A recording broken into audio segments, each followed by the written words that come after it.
Hey guys, welcome back to the channel. Today I wanted to talk about Netflix, given the news surrounding Warner Brothers, and if I would buy, hold, or sell the stock. And before we hop into things, the top comment on Netflix's post when they announced this was that this is, given how Netflix casts their movies and TVs, this is what the new Friends reboot's going to be once they get that IP.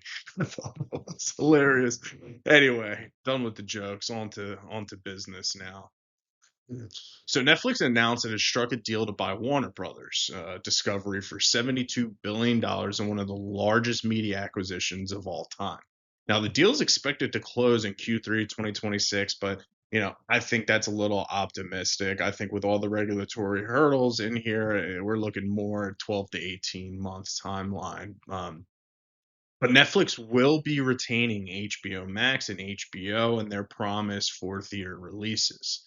Now, from a synergies perspective, Netflix is expected to be saving $2 to $3 billion in cost savings a year. And the deal terms from a shareholder's perspective is if you own Warner Brother, you're going to be given $4.50 in Netflix share for each share owned. Now, by doing this, Netflix is significantly diluting shareholders, to the tune of 85 to 90 million new shares, which is about 18 to 19% dilution. I mean, that's the equivalent to giving away almost one fifth of the company for an asset the market currently only values at 12% of Netflix's market cap. So you can see right away why people are a little pessimistic and the stock has dropped. I mean, this is an exorbitant price that they're paying for this company. And then the worst news is that Netflix is simultaneously suspending its 15 to 17 billion dollar annual share buyback program for at least 18 to 24 months to help preserve some cash and for debt paydown and integration. Now, Netflix from this deal is able to get 100 years of American cinema plus HBO's prestigious pipeline. I mean, if this goes through, do not expect them to be sharing this content. I mean, why would they, right? The new game isn't disruption, it's exclusivity. And here's the part I think people underestimate.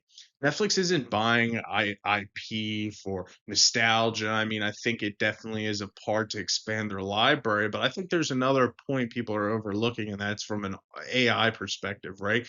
They're buying training data. Imagine personalization engines trained on every DC arc, every Harry Potter narrative structure, every HBO dramatic cadence. I mean, that is an AI mode.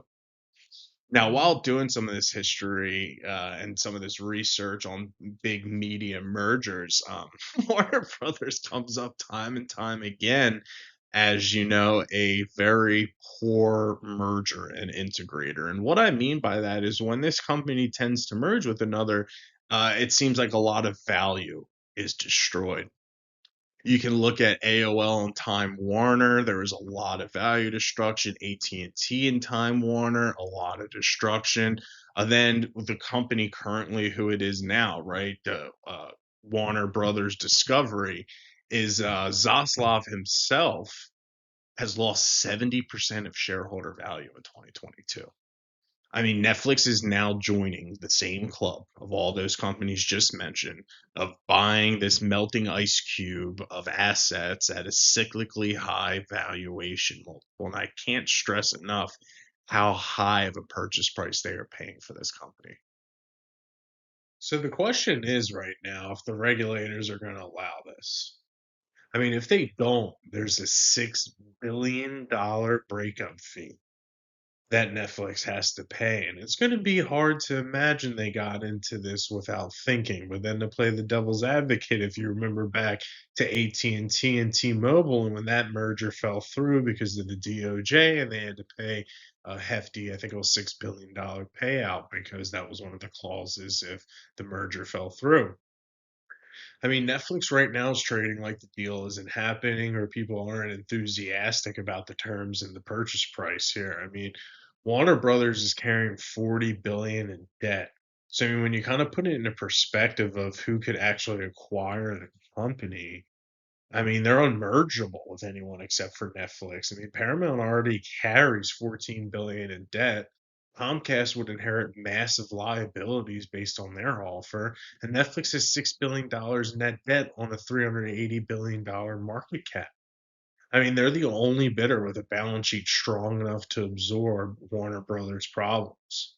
Then there's a whole issue here, and why I included this middle picture. That's Larry Ellison, CEO of Oracle, talking with Donald Trump in the Oval Office. And I mean, this guy's a frequent visitor, very recent visitor, also. I mean, him and Trump are allies for a long, long time. And there's, no saying here why I'm even bringing this up is because Paramount was in this bidding process and got upset and mentioned in early December that they felt like they weren't being treated fairly within the bidding process. And I could just see David Ellison, who's the CEO of Peace Sky right now, Paramount Skydance, and his father, Larry Ellison, and him complaining, and then him going to Trump and Trump going in the DOJ's ear. I mean, there's Trump's one to make a deal, Uh, and I think there's a lot of ex-consultants from Oracle that are now in the White House that Ellison could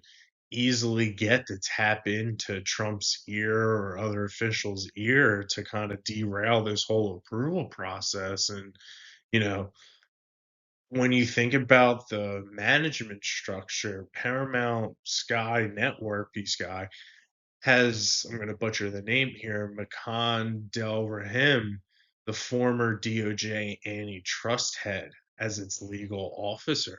I mean, arguably granting them a pretty solid regulatory advantage and insight into, how this company, how the government looks at things.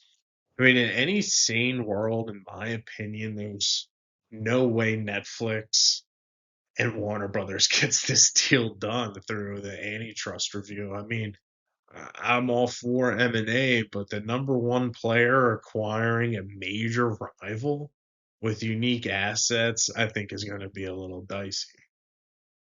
And I will say, HBO Max is elite. If Netflix were to actually buy it and get the whole studio and the IP, then I do think it could be a very valuable asset. I mean, the content that HBO has, this is a big deal, right?